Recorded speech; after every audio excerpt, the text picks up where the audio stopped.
Olá, olá, que bom que você está aqui nos acompanhando mais uma vez. Estamos em mais uma entrevista com um candidato à Prefeitura de Curitiba nesse segundo turno para as eleições municipais. Você sabe, nós do Gás Conecta trabalhamos com inovação e esse é um tema muito caro para nós, por isso estamos aqui nessa série de entrevistas. Eu sou a Milena Prado, sou head do Gás Conecta e estou aqui com o Fernando Henrique de Oliveira, editor do Gás. Olá para você, tudo bem? E hoje a gente está aqui para entrevistar o Jairo Filho, que é vice-candidato a prefeito na chapa da Cristina Grêmio, né? E estamos aqui para falar sobre inovação. E Jairo, obrigado, né, por estar aqui com a gente, bem-vindo. E já logo de cara, né, vamos começar a falar qual que é a importância da inovação para vocês aí nessa gestão. Fernando, Milena, quero agradecer demais primeiro, né, o convite, a oportunidade de estar aqui falando com vocês.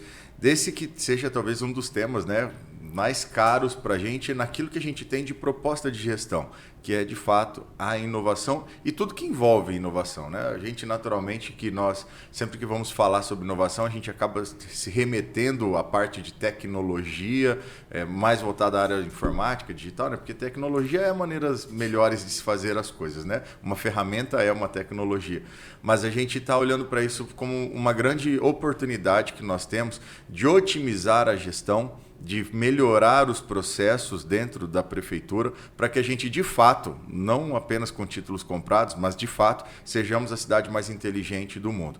Eu creio que isso representa e repercute no bolso do curitibano, porque na medida que a gente melhora os processos com ferramentas de inovação, com ferramentas de tecnologia, com digitalização máxima, né? Inclusive esse é o termo que a gente utiliza, digitalização máxima dos processos administrativos dentro da prefeitura, a gente consegue reduzir custos, né? Reduzir custos marginais de toda a operação administrativa e, naturalmente, lá na frente a gente vai conseguir trabalhar, inclusive, com redução, né, da carga tributária. Ou seja, a gente está falando em capacidade e possibilidade de melhoria dos serviços e com redução de custo para o povo curitibano. Maravilha, candidato. E a minha primeira pergunta vai no sentido do ISS, né? Hoje, Curitiba tem um projeto de redução do ISS para empresas de base tecnológica no programa Curitiba Tecnoparque. Você pretende continuar ou expandir essas políticas para atrair mais empresas de base tecnológica para a nossa cidade? Milena, excelente pergunta e que ela me dá a oportunidade de dizer o quanto que é bacana ser conservador, né? Quando a gente fala que nós somos uma chapa, né, conservadora, o que é o conservadorismo? É você conservar aquilo que é bom, aquilo que está funcionando, que está validado pela sociedade e naturalmente melhorar o que precisa ser melhorado. Então, essa política, eu penso que ela é uma boa política, que ela já traz um up, né, para esse segmento tão importante que a gente tem. Eu creio que, né, fazendo as análises, números e tudo mais, Curitiba tem cada vez mais aumentado o número de empresas nesse segmento, até porque é uma tendência mundial, e a gente quer fortalecer, a gente quer ampliar essa base de incentivos, inclusive, né? Uma das necessidades que nós temos, sobretudo quando se fala hoje em dia, né, das questões do aumento da utilização da inteligência artificial, dos aplicativos, né, das ferramentas de tecnologia como um todo, um dos pontos que a gente precisa melhorar são as estruturas de data centers, por exemplo, né? Porque afinal de contas a gente precisa de processamento para que isso tudo aconteça. A gente quer avançar nessa política de incentivo fiscal para que a gente possa ser mais atrativos, inclusive não só para empresas de base, né, de softwares, por exemplo, mas também para que a gente possa aqui ter um grande parque para hardware também, né, para que a gente possa melhorar as bases de data centers, construção, né, de utensílios tecnológicos. Então, a nossa tendência é ampliar essa base de incentivo. Bacana. E candidato, ali no plano de governo de vocês abordam, né, uma gestão disruptiva, né, aí com fomento aí do espírito também empreendedor, né, e da própria inovação. Nesse sentido, o que vocês pretendem aí fazer para fomentar justamente esse espírito empreendedor na cidade? Pois é. Sabe que me perguntaram já, né? O que é esse negócio quando você fala sobre disruptivo? E é disruptivo. Disruptivo é quando você deixa de fazer algo de uma maneira e começa a fazer de uma maneira diferente. A nossa proposta enquanto gestão, a nossa proposta enquanto candidatura, aquilo que a gente quer para a cidade é deixar de fazer política como se faz hoje. Nós queremos uma política com um viés totalmente técnico. Eu digo sempre que nós todos de Curitiba somos sócios investidores de uma grande empresa chamada Prefeitura Municipal de Curitiba. E hoje, como que é feita a gestão dessa prefeitura? Como que é feita a gestão dessa empresa? Eu não coloco as melhores pessoas, eu coloco os meus amigos, eu coloco aqueles que apoiaram, eu coloco aqueles que eu tenho um débito, eu coloco aqueles que têm uma dívida, né, com essas pessoas. Eu não coloco as melhores pessoas para gerir o meu dinheiro, para gerir a minha empresa. E isso é um contrassenso quando a gente vai falar sobre bem público, atingimento do bem comum, que é a finalidade de uma prefeitura. Nós vamos romper com essa estrutura, nós vamos fazer processo seletivo para a contratação, sobretudo dos cargos de decisão, dos principais cargos. A gente precisa, de fato, de pessoas totalmente capacitadas, validadas pela coletividade. A gente costuma separar, né, o público e o privado, né? A gente trata, mas o mercado quer desse jeito e o público quer... Não existe essa diferenciação, existe uma coisa só. Essa é de fato, porque quanto melhor estiver o mercado, mais eu tenho ingresso de receita, né, para o poder público, para melhorar, né, o meu ecossistema e também conseguir atingir as pessoas que mais precisam.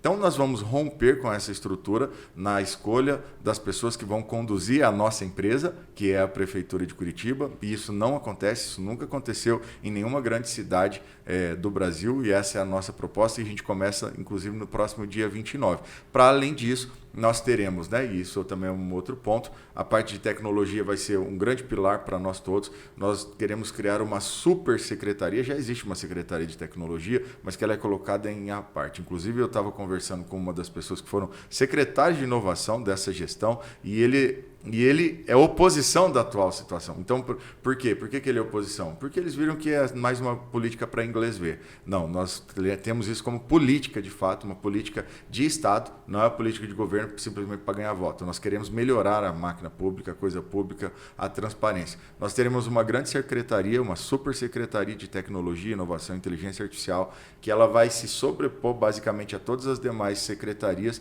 para que as decisões de cada uma dessas secretarias, antes delas serem tomadas, passe pelo crivo dessa secretaria, para que a gente saiba, se tiver uma solução tecnológica que vai melhorar o resultado, essa solução ela precisa ser tomada imediatamente. Não dá para se perder tempo com dinheiro público. E se faz isso por quê? Porque, né, infelizmente, esse pessoal do sistema, eles têm a perspectiva de que o dinheiro público não é de ninguém, então eu posso fazer tudo. Nós temos a perspectiva que o dinheiro público é de todos nós, então a gente precisa cuidar dele até com mais atenção do que a gente cuida com o nosso. Beleza, só para completar ali, voltando só à pergunta, candidato, a gente falou também de fomento ao empreendedorismo e novos negócios aí, né? Foi muito bacana o que você falou, mas só para voltar a esse tema aí, como é que vocês vão explorar esse assunto? O empreendedorismo, nós temos como filosofia que o empreendedorismo é a grande solução para os males sociais. O empreendedorismo é a grande solução. Então, se a gente tem problema de pessoas com fome, se a gente tem moradores de rua, se a gente tem problemas de empresa quebrando, se a gente tem problemas de trânsito, é o empreendedorismo que tem capacidade de solucionar isso. Nós queremos ser a cidade com a maior formadora de empreendedores do país. Queremos ser a maior exportadora de soluções empreendedoras do país. Como que a gente vai fazer isso? A gente vai ter congressos semestrais de empreendedorismo fomentado pela prefeitura, né? A gente vai retomar a Secretaria de Indústria e Comércio, que vai ter como uma de suas missões, a cada 6 meses, promover um congresso de empreendedorismo, para que a gente possa ter, para que os empresários tenham acesso às ferramentas de inovação, de tecnologia, que possam melhorar os seus processos internos, né? Naturalmente redução dos custos marginais e aumento do lucro, né? O empresário precisa ter lucro. Além disso, a gente vai pegar os pequenos empreendedores e dar qualificação de gestão para esse pessoal. A gente sabe que o Sebrae faz isso já, né? A gente tem algumas instituições que faz, mas se fosse suficiente, a gente não teria um índice de mortalidade empresarial na casa de 90% até o 5º ano, né, de existência das empresas. A gente precisa corrigir isso. E essa correção ela acontece na formação das pessoas. Então, quando a gente coloca para as pessoas o entendimento básico de uma estrutura do que é empreender, né? Porque a gente precisa ter, Fernando, clareza do que é empreender. Quando eu pego essa caneca, né? Acho que o pessoal está vendo aí. Quando eu pego essa caneca e começo a produzir essa caneca, nesse momento eu sou um artesão. Faço ela sozinho, faço 5, 3 por dia. Aí chega o Fernando e vai lá e me encomenda 10.000 canecas dessas, porque ficou muito boa. Nesse momento, o que eu preciso fazer? Eu preciso entender se eu tenho fornecedores suficientes para me entregar matéria-prima para fazer essa caneca, vou ter que contratar pessoas, vou ter que fazer uma gestão de fluxo de caixa muito importante, né? Ter que ver a regulação do mercado. Nesse momento eu não sou mais um artesão, eu sou um empreendedor empresário.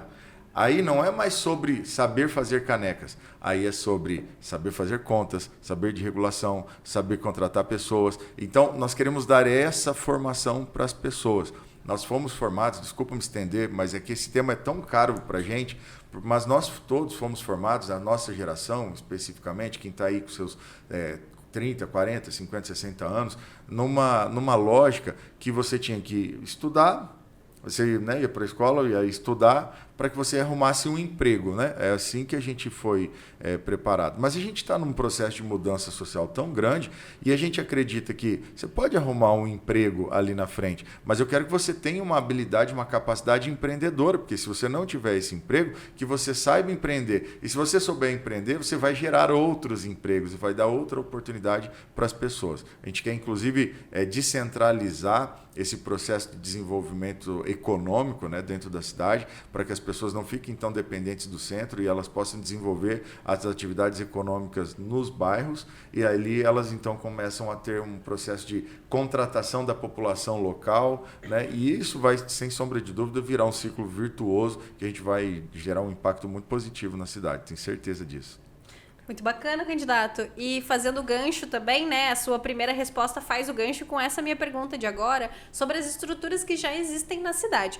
Qual que é a visão de vocês sobre a continuidade e o futuro de estruturas como o Pinhão Hub, o Worktibas, a própria agência Curitiba Desenvolvimento e Inovação? Você deu um spoiler aí sobre os planos de vocês, mas queria que você contasse um pouco mais. Olha, sabe que a busca, a gente costuma dizer que nós não somos donos da verdade, né? Essa é a nossa filosofia de gestão. Não temos um monopólio da verdade, tanto que a Cris repete isso de maneira frequente, porque é uma filosofia nossa. Nós queremos ouvir as pessoas. Vamos fazer um governo onde as pessoas terão voz, onde o feedback coletivo vai ser considerado para o processo de tomar de decisão. O que a gente tem ouvido muito, tá, sobre essas ferramentas e os aparelhos que a gente tem públicos para o fomento tecnológico? É que eles estão com o seu funcionamento, a sua entrega, aquém do que poderia ser feito. A ideia foi muito boa, mas a execução parece que ela não está tão adequada. Então a gente precisa revisitar esse processo, olhar o que precisa ser melhorado, ouvindo as pessoas. Então não se trata sobre fazer críticas, né? Ontem mesmo teve um empresário que veio fazer exatamente uma crítica sobre essa política, né? E a maneira como ela tem sido conduzida, e eu já devolvi. Ok, muito interessante, você está me dizendo qual é a sua proposta de solução. Né? É assim, e é bom que o povo curitibano já vá sabendo. Não adianta criticar, me traga soluções. Né? Nós estamos aqui como facilitadores, esse é o nosso papel. A gente precisa facilitar o processo de solução dos problemas que a gente tiver. Então a gente vai olhar para esses aparelhos com muita seriedade, com muita responsabilidade. Tudo que for bom vai ser continuado e melhorado. E aquilo que não existe ainda, por algum lapso, por alguma lacuna, né, de conhecimento, a gente, com esses projetos, né, com o Congresso de Empreendedorismo, os hackathons que a gente quer promover para a busca das soluções, a gente vai, sem sombra de dúvidas, encontrar esses lapsos, essas lacunas, e a gente vai implementar. A gente precisa que eles aconteçam. O Vale do Silício, né, nos Estados Unidos, ele nasce de uma demanda como essa, e a gente tem condição de ser o Vale do Silício do Brasil. Né? Olha a localização de Curitiba, olha todas as atratividades que a gente já tem, é maravilhoso viver aqui, né? A gente tem, né, quando a gente fala de condição de vida, de qualidade de vida, é muito legal, sobretudo pelo ponto geográfico que a gente está instalado, clima, as pessoas, né? Tudo é muito maravilhoso aqui. E então a gente tem essa possibilidade de trazer cada vez mais empresas, mais pessoas qualificadas e os instrumentos públicos sendo melhorados. Você falou desses hackathons aí e deixou a gente curioso. Você pode explicar para a gente o que seriam? Hackathons, para quem não sabe, eu acredito que, né, esse público aqui especificamente tenha muita clareza, né, sobre o que é isso, mas hackathons são grandes encontros que você pega as pessoas que entendem de tecnologia para resolver problemas. Né? Empreender significa resolver problemas. E com os hackathons de maneira tecnológica. O que a gente quer? Na medida que cheguem demandas, né, resolver problemas, penso que é uma das grandes habilidades que um gestor público precisa ter. Mas a gente vai implementar soluções e tomar decisões na medida que a gente tenha a matéria-prima para boas decisões. O que é a matéria-prima para boas decisões? Informações, né? E ideias, né? Um brainstorm, né? Quando a gente vai começar com um processo criativo, começa com um brainstorm, depois vai descartando, faz aquela seleção natural e depois você seleciona aquilo que vai ser implementado e ajusta, melhora, sem sombra de dúvida. A gente quer fazer isso. Os hackathons reunir todo esse pessoal, trazer os problemas sociais que a gente precisa discutir e fazer uma competição, né, para que a gente possa encontrar as melhores soluções tecnológicas que a própria sociedade traga, né? E aí tem um processo que a gente está pensando sobre como gamificar isso, como premiar, como, né, reaver esse esforço, né, das pessoas que vão nos ajudar a resolver os problemas da cidade, né? Quando eu falo problemas sociais, são os problemas da cidade como um todo, semáforo, transporte, escola, né? Como que a gente consegue melhorar a educação, essa coisa toda através... A gente precisa ouvir as pessoas, né? Tem muita gente muito inteligente nessa cidade. A gente está lutando contra um sistema que se transformou numa patota que você não consegue ingressar ali. A gente costuma dizer que a gente quer devolver Curitiba para os curitibanos, né? A gestão de Curitiba para os curitibanos. E essa penso que é uma grande ferramenta democrática para isso acontecer. Beleza, obrigado. Você falou de problemas aí e minha próxima pergunta engata nisso, né? Como é que vocês pretendem integrar a inovação na resolução de problemas da cidade, especificamente no setor público, né? Como é que a gente leva a inovação para dentro de casa para otimizar os nossos processos públicos, mas também na ponta, para o cidadão que é o mais interessado nisso, né? Quais são os planos nesse sentido? De plano, Milena, vou dar um exemplo, tá? Um exemplo de vários que a gente tem, mas um exemplo. A gente quer, de plano, implementar um aplicativo para que o cidadão possa acompanhar os ônibus, né? Aonde que o ônibus está indo, onde que o ônibus está vindo, o horário que ele vai chegar naquele ponto, para que ele possa se programar e não precise ficar lá esperando no ponto, tomando chuva, passando frio, né? Como acaba acontecendo ali que não, é como acontece no Uber, né? Que você acompanha o trajeto das pessoas. Essa é uma ferramenta, a gente já tem essa ferramenta, né, disponível no mercado e a gente vai implementar isso com rapidez, né? Eu acredito que nos primeiros 6 meses a gente já tenha isso funcionando. Essa é uma das soluções de inovação que vai ter impacto direto na vida das pessoas, só para a gente citar. Mas a gente quer, ao longo da gestão, a gente sabe que demanda uma produção, uma criação de um grande aplicativo, a gente sabe que já tem um aplicativo que está sendo criado, mas a gente quer expandir a funcionalidade, estou chamando ele de super app, né, curitibano. Então a gente quer fazer esse super app curitibano, onde a gente vai ter todos os instrumentos públicos, tudo funcionando ali, uma grande plataforma para que o cidadão possa baixar, mas que também sirva como uma ferramenta para os servidores, né? Uma plataforma de gestão para os servidores. Ali o cidadão ele vai poder fazer reclamação, tirar foto da rua que está ruim, né? Fazer o seu boletim de ocorrência do problema que ele teve, acompanhar o ônibus, né? Dar feedbacks, sugestões de solução, e isso tudo, né? O aplicativo ele vai trabalhando, fazendo essa mineração, né, desses dados para que a gente vá tendo feedbacks. Nós queremos uma gestão colaborativa e o cidadão vai ter a oportunidade de fazer isso. Hoje, né, com todo respeito às pessoas, a gente não está aqui para arrumar briga, né, na verdade, sob a perspectiva de inimizades, mas o que a gente tem ouvido? O que a gente tem hoje, isso é muito claro, né, com todo respeito a quem pensa de maneira diferente, mas a gente vê a esquerda fazendo muito isso, né, que é a democracia de fachada.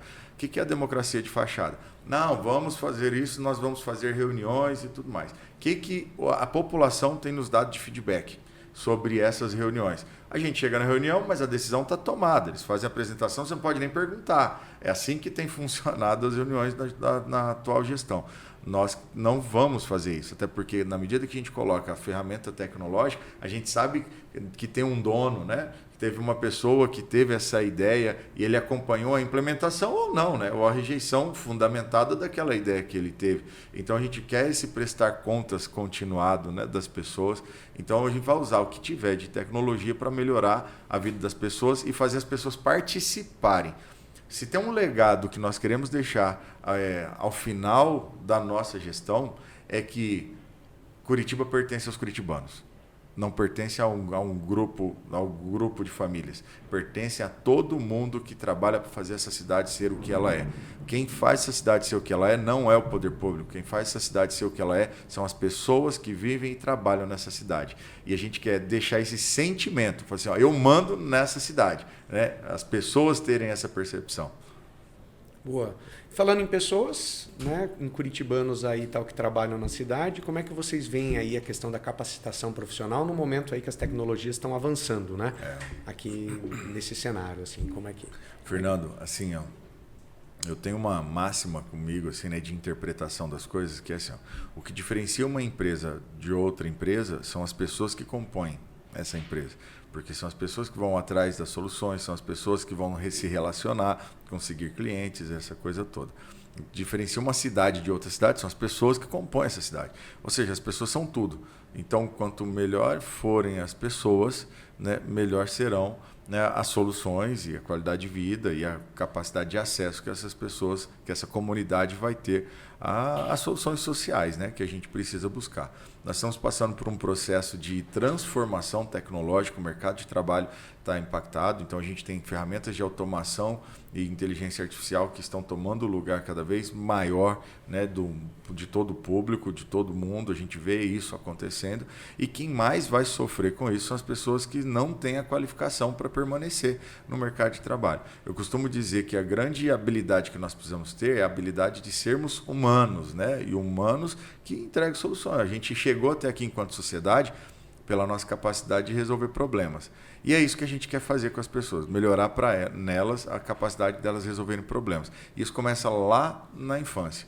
Então, nós queremos implementar nos CMEs, né, e em todos os anos escolares, educação financeira, empreendedorismo, ensino de empreendedorismo de maneira didática, para que né, o banquinho imobiliário, cada um ter a sua empresinha, né, brincar o dinheirinho de mentirinha, aquela coisa toda. A gente quer colocar essa educação continuada para as crianças, além de oratória, porque é a habilidade de comunicação. O problema do mundo é comunicação, né? Na verdade, se ganha uma eleição por conta da comunicação, da narrativa que se cria, né? É assim que esse pessoal faz isso acontecer. É isso que a gente está enfrentando, inclusive, de uma maneira muito covarde nessa eleição, né? A nossa chapa está apanhando muito, não pela inabilidade da comunicação, mas pela utilização maléfica da comunicação. Se a gente entrega essa habilidade para todo o público fica cada vez melhor, né? As pessoas ficam cada vez melhores. Além disso, eu acredito muito que, na medida que a gente aprende a cuidar do dinheiro, aprende a empreender desde pequeno, aprende a se comunicar melhor desde pequeno, a gente tem uma imersão, né, de uma massa pensante, crítica, de grande capacidade que impacta o todo, sem sombra de dúvida. E, para além disso, eu vou pegar esse gancho e falar de um programa que eu sou apaixonado sou apaixonado. A gente costuma gostar daquilo que a gente cria, né? Eu tive essa ideia o programa chama Heróis do Bairro. Esse programa Heróis do Bairro, ele visa colocar os empreendedores na posição de destaque que tem que ter. Porque um empreendedor é uma pessoa que teve coragem de colocar o seu CPF em jogo para poder gerar riqueza e dar emprego para as pessoas, não é isso? Então, muitos e muitos pais de famílias conseguem sustentar a sua família porque teve um empreendedor que colocou sua cara a tapa, né, para fazer isso acontecer. E o programa Heróis do Bairro nós vamos pegar os empreendedores locais, dono do mercado, da farmácia, da mecânica, né, dos bairros, e esses empreendedores eles vão fazer uma palestra uma vez por semana nas escolas locais. E o que eles vão falar nessa palestra? Eles vão contar a história da sua vida, como que os desafios que eles já passaram, como que eles superaram, como que eles começaram a ganhar dinheiro, como que funciona o negócio deles, eles compram da onde, vende como é que faz para ganhar. Sabe essa lógica da vida que as crianças acabam não tendo, porque as crianças, qual é o referencial das crianças? Ou é o que elas estão vendo no celular, ou, né, são os pais, ou o professor que está ali. Então, com todo respeito a todo mundo, não se trata de substituir, mas é de aumentar e ampliar o referencial. Então, na hora que eu vejo o Fernando contando a história da vida dele, os desafios que ele já teve, as dores que ele já passou, como ele superou, como é que está a vida dele, como é que ele ganha dinheiro, como funciona o negócio dele, eu falo assim, poxa, quando eu crescer eu quero ser igual ao Fernando. entende? E eu vou ampliando o meu referencial. Então a ideia é pegar esses guerreiros que a gente tem na nossa cidade e dar luz para eles, né? Para que eles mostrem a sua jornada do herói, né? Para que eles mostrem para as pessoas o quanto eles foram importantes na vida e aumente a referência. Se a gente estiver passando por um problema e uma situação difícil hoje, na medida que eu vejo alguém que passou por uma situação, às vezes pior que a minha, e superou, isso aumenta a minha esperança e a minha expectativa. Eu sei que é só uma fase, daqui a pouco ela vai passar. Imagine só o que é uma sociedade com um universo de crianças crescendo, né, e vindo com essa mentalidade, o que a gente vai ter no futuro. Então a gente vai ter muita dificuldade sim no futuro. A gente vai ter um escasseamento muito grande no mercado de trabalho que serão substituídos pelas ferramentas tecnológicas. Mas nós, curitibanos, vamos ocupar esses lugares porque a gente vai chegar com uma mentalidade, uma capacidade de resolver problemas diferente dos demais.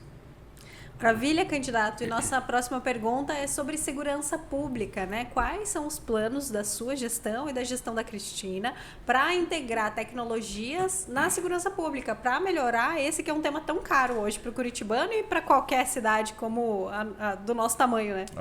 Milena, sabe que é fácil para eu falar desse tema, porque eu fui servidor de segurança pública por quase 10 anos na minha vida, né? Fiz especialização em segurança pública.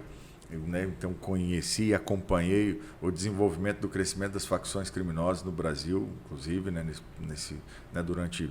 Eu fiquei ali de 2003 a 2012, 13, ali basicamente vivenciando os ambientes prisionais, né, do estado do Paraná. Então vi as facções criminosas crescerem, estudei muito, era uma das mentes pensantes de como resolver essa questão.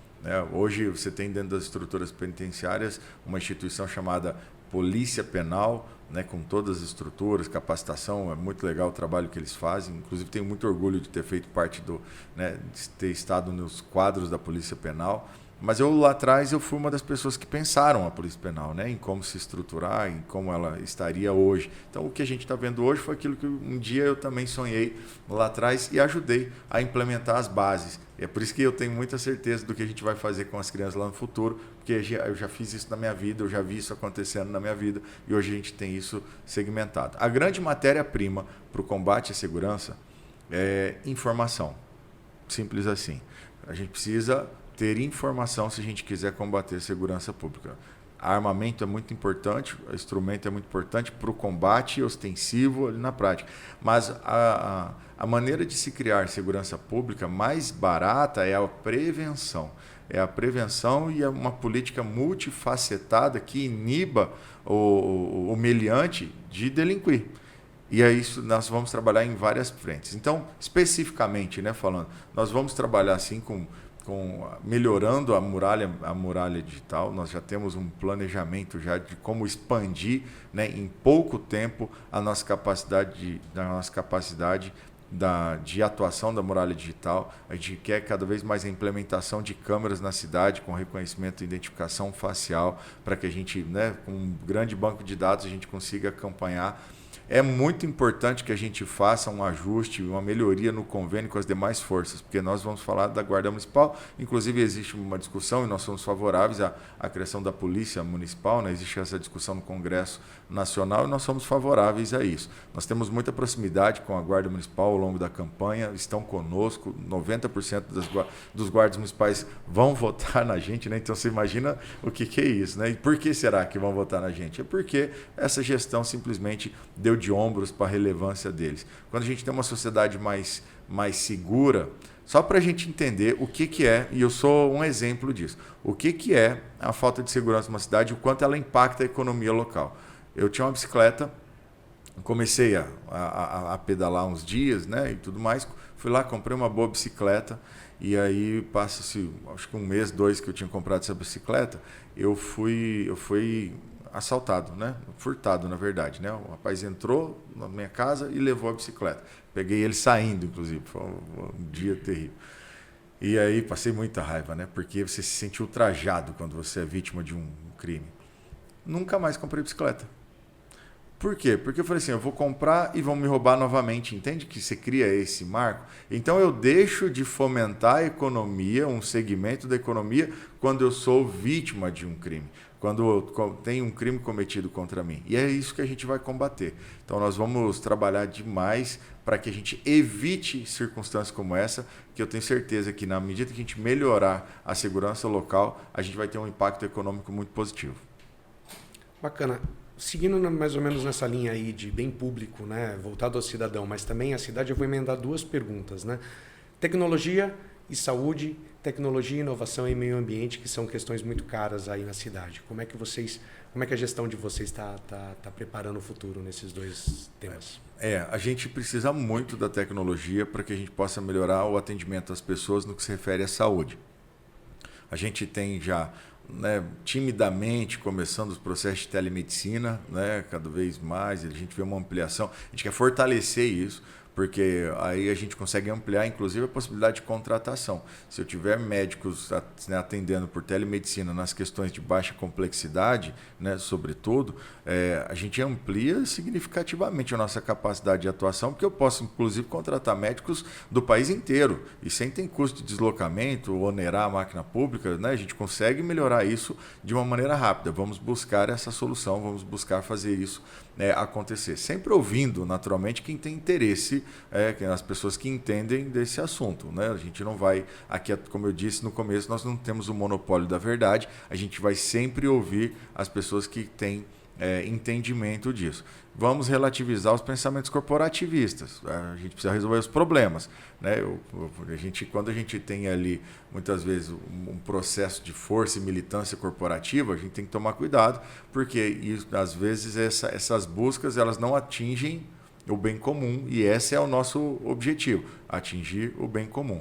Temos filas de exames para mais de 200 mil pessoas esperando exames hoje. Isso é gravíssimo.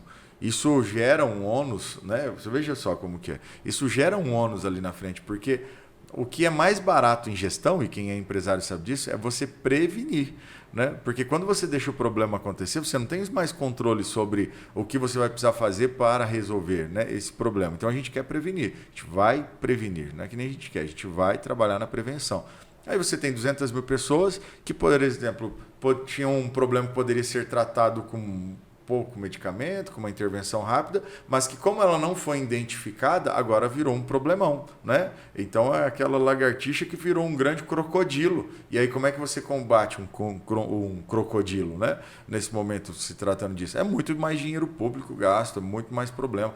Coisa de 60%, 70% do dinheiro, ele vai, no dinheiro, né, da saúde, vai exatamente para tratar questões urgentes, emergentes, que poderiam ter sido evitadas. Então a gente vai olhar para a prevenção de uma maneira muito grande, fomentando inclusive a gente chama de farmácias vivas, né? A gente quer trabalhar com esses processos que funcionam, né? Tem muitos efeitos, muitas ferramentas. Está vindo, né, para a nossa liderança na saúde, a doutora Raíssa, que tem números incríveis na gestão da pandemia. Só para a gente ter uma ideia, assim, é coisa de 8 vezes melhor foi os números dela na gestão da pandemia, né, lá em Porto Seguro, isso respeitando as proporções, e foi 8 vezes melhor. Então e ela tem esse olhar para a medicina preventiva, né, que a gente chama de medicina da saúde, acho que é bem importante, e a gente fortalecendo ali a medicina de urgência e os tratamentos profiláticos, né, que é o tratamento que a gente resolve de fato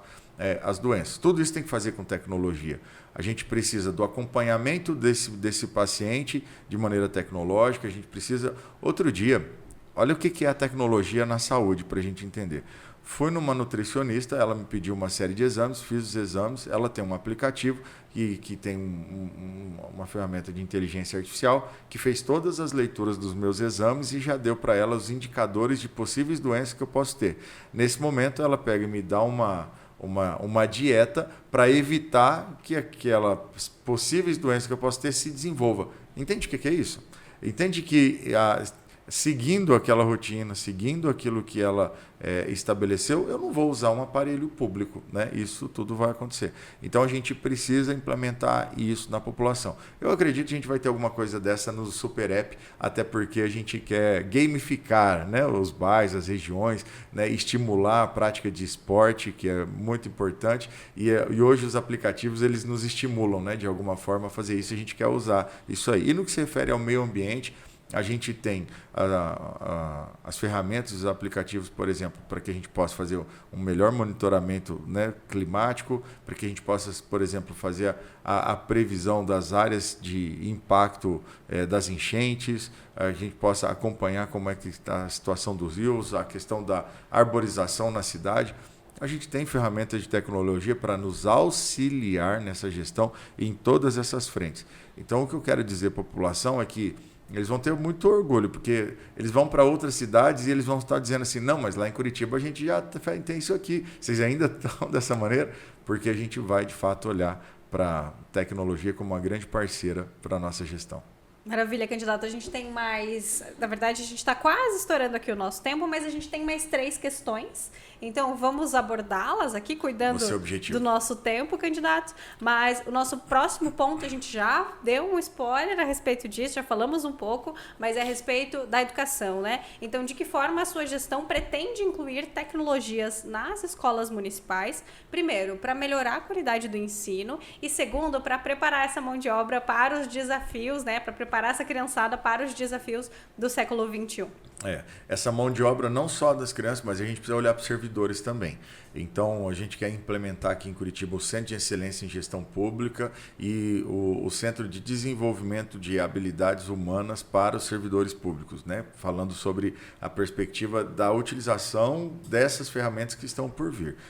É uma tolice quando a gente está falando sobre futuro e a gente tentar entregar para as crianças uma metodologia de ensino, uma dinâmica de ensino que a gente aplicava na década de 60, 70, 80. A gente tem outros níveis de estímulos para as crianças. Hoje em dia a criança nasce olhando para um celular. É diferente, né, da minha geração, né, especificamente. Como é que você faz? Se a gente pega uma criança que está acostumada com o celular, que tem, né, um processo ali de, né, que há uma discussão, mas não vou entrar nessa área. E aí coloca para ela olhar para uma lousa estática, né, que a professora está lá escrevendo daquela mesma maneira que se fazia antigamente, você não retém a atenção. Não retendo a atenção, você prejudica o aprendizado. Então, nós temos hoje salas de aulas, né, dinâmicas, com outro nível de dinamismo que a gente quer implementar. A gente teve acesso a muitas ferramentas de tecnologia, de lousas digitais, que são muito atrativas, que melhoram a habilidade, a capacidade das aulas, e a gente quer implementar isso em Curitiba, para que a gente possa melhorar a capacitação, não só dos profissionais, mas também das crianças. Bacana. Para finalizar mesmo, assim, acho que eu vou juntar 2 perguntas aqui, Mia, assim, cidades inteligentes, né? Um conceito que está cada vez mais em alta, a gente entende que ele está dominando a gestão municipal aí mundo afora. Curitiba tem um histórico nesse sentido e no comecinho da entrevista você também falou sobre aí Curitiba se tornar uma cidade inteligente, né? Quais são as prioridades de vocês nesse sentido? E também quando a gente pensa em cidade inteligente, a gente fala muito sobre mobilidade urbana, né? Como é que você considera aí esses dois aspectos, você e a Cristina, lógico? Para que a gente possa ter uma cidade inteligente, a gente precisa ter uma gestão inteligente, né? E aí, na medida, porque a gente vai fazendo as conexões, né? Para mim, o meu conceito de inteligente é a capacidade que a gente tem de interligar as coisas de uma maneira rápida, né? Fazer as coisas acontecendo, tanto que você traz aí a mobilidade como essa ferramenta. Bom, primeiro, a implementação, de fato, né, de uma gestão tecnológica, ela é muito importante para facilitar a vida das pessoas. As pessoas terem essa compreensão de funcionamento da cidade, a previsão para que a gente tenha uma otimização de recursos. Nós temos algumas soluções, né, falando de mobilidade, a implementação de modais muito melhores, o fomento do que a gente já tem hoje, como, por exemplo, a utilização de motos, né? A gente trabalhar aí, de repente com questões tributárias que favoreçam cada vez mais a utilização, né, de motos elétricas, criar corredores específicos para que a gente tenha diminuição de acidentes, para que isso aconteça. A gente tem hoje os aplicativos que entregam, né, de entregas de alimentos que a gente precisa fomentar. É uma realidade, né? É uma realidade e ela é democrática porque a pessoa ela consegue empreender dentro da sua casa, né? Sem ter todo o gasto com as estruturas que se tem hoje. Quem quer uma experiência melhor, vai nas estruturas. Quem quer facilidade, você tem os aplicativos. A gente precisa olhar para isso e respeitar esse novo momento. A gente tem perspectiva, por exemplo, de fazer outorgas e concessões com o setor privado para a construção de prédios, estacionamentos em cima dos terminais, né, dos principais terminais da cidade, para que as pessoas vão de carro até ali e possam ser estimulados a usar o veículo, né, o transporte público, esses prédios, né, para que se possa se instalar em empresas que tenham aí uma grande demanda de pessoas, para que as pessoas não precisem passar frio, para que as pessoas não precisem tomar chuva enquanto se deslocam para o trabalho. Eu creio que são soluções como essas, né, a questão do desenvolvimento regional, que é muito forte para a gente, para que as pessoas possam viver ali. Eu creio que uma cidade inteligente é aquela que facilita a vida das pessoas, que deixa a vida das pessoas mais fáceis. E não é possível a gente aceitar que a gente tenha aí um trânsito do jeito que a gente tem em Curitiba, que já foi modelo para o Brasil, mas que é péssimo hoje. Hoje se gasta muito tempo para se andar em Curitiba, e a pessoa perdendo o tempo da vida ali naquele carro. Enquanto ela podia estar dando um abraço na pessoa que ama, ela podia estar desfrutando da sua vida, a gente tem essa problemática, né? Então, essa é a nossa concepção. Uma cidade inteligente é aquela que deixa a vida das pessoas melhores. Bacana. Puxa, candidato, infelizmente a gente tem que terminar, né? Mas muito obrigado aí pela sua participação, né? E, enfim, acho que é isso aí. Né? A gente fica muito feliz com a sua presença, Jairo. Deixo aí esses últimos segundinhos, enfim, se quiser fazer uma saudação. Mas muito obrigada por vir falar sobre inovação aqui pra gente e para todos os telespectadores, para todos os ouvintes aqui do Gas Conecta. Legal, eu que agradeço demais o espaço, tá? Quero dizer para você que está nos assistindo. Agora, nesse domingo, você tem uma grande decisão que vai impactar diretamente a sua vida. Você tem de um lado, né? E eu penso que está fácil essa escolha, né? Porque você tem de um lado a continuidade do que está aí e de outro lado você tem a possibilidade de, primeiro, fazer história, porque a gente pode ter a primeira prefeita da história de Curitiba. Em mais de 300 anos, essa barreira nunca foi quebrada e a gente tem a oportunidade de quebrar essa barreira, né, aqui em Curitiba, colocando pela primeira vez uma mulher gerindo essa cidade. Segundo ponto, uma gestão de fato democrática, ouvindo as pessoas, uma gestão técnica que vai trazer eficiência para a sua vida. Nós queremos deixar como legado a sua consciência de que você é dono dessa cidade e a sua consciência que é possível fazer uma gestão técnica com a utilização inteligente dos seus recursos para que a sua vida fique muito melhor. Esse é o nosso propósito.